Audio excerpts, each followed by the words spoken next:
Hey everyone, I want to know what it is that you do after you have an argument or after you have an altercation or a disagreement, right?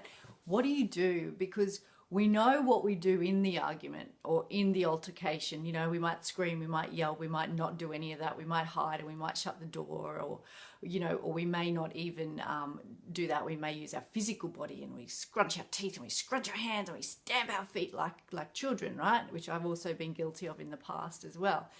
But I want to know, what do you do after the argument? Okay, so just comment for me at the bottom of this video and we can talk about it and dialogue it out. What do you do? All right, what is it that you do? Now, do you run into your room and shut the door? Do you cry in a fetal position? Do you stick your headphones on with music blaring so that you can't hear anything? Do you ring your mum? Do you ring a friend? Do you go and blurt it out on social media? I want to know what you do when you've had an argument, because here is the one key thing that's going to enable you to be able to feel more and be able to make up in that argument. And it may be with your partner and it may be with a friend, it doesn't matter who it is. But the reason we get so empty after we've had these type of altercations or arguments is because the one thing we'll do is we'll distract ourselves, right?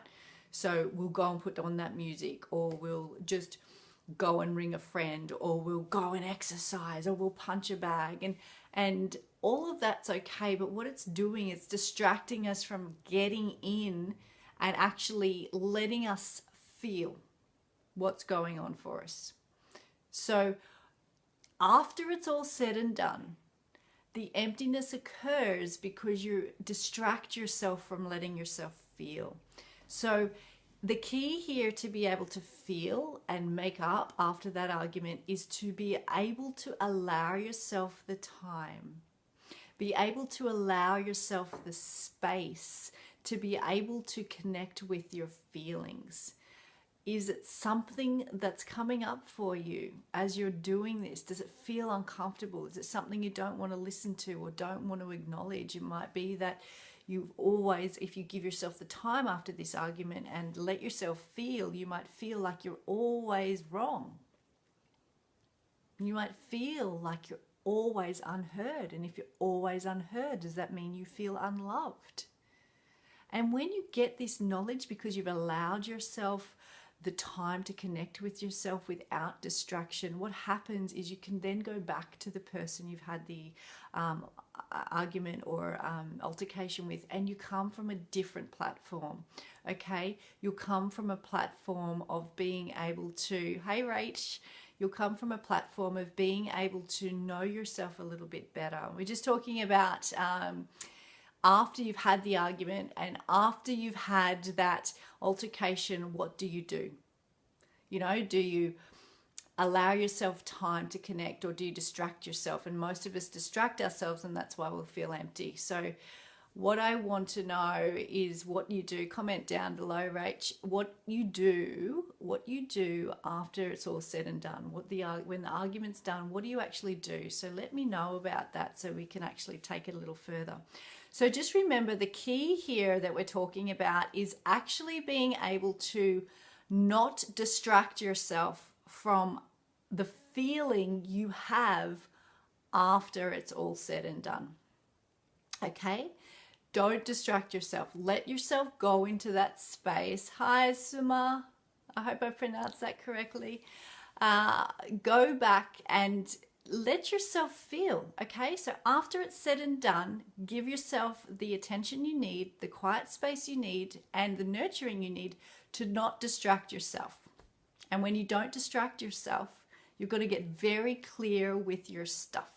You're going to get very clear with how you showed up in that argument. You're going to get very clear with how you come to an argument, right? Or come to a person from the state that you've always come to them in. So from that child state of I'm always wrong. So in an argument, you'll do this and then you'll react the same way afterwards. So Make sure you connect to yourself after you've had this argument or altercation, and you'll get really, really clear with what it is. Hi, Kerry, lovely to see you.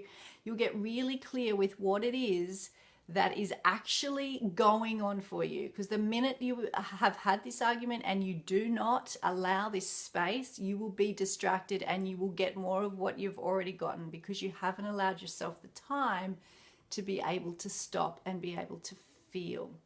So that's the one key that you're going to have now to be able to deal with the emptiness that you have after an argument, be able to feel yourself more potently, and be able to make up after those arguments and come back to that person from a greater space of knowing who you are, because you've allowed yourself the time to connect to yourself.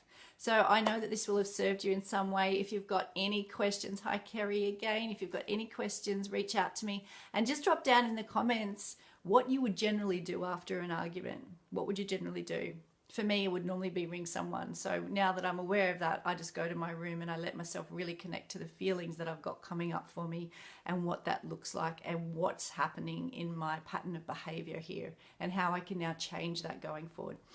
Sending you all so much love. Look forward to seeing you tomorrow night for our free energetic healing at 7 p.m. And as I said, reach out if you've got any questions. Take care. Bye for now.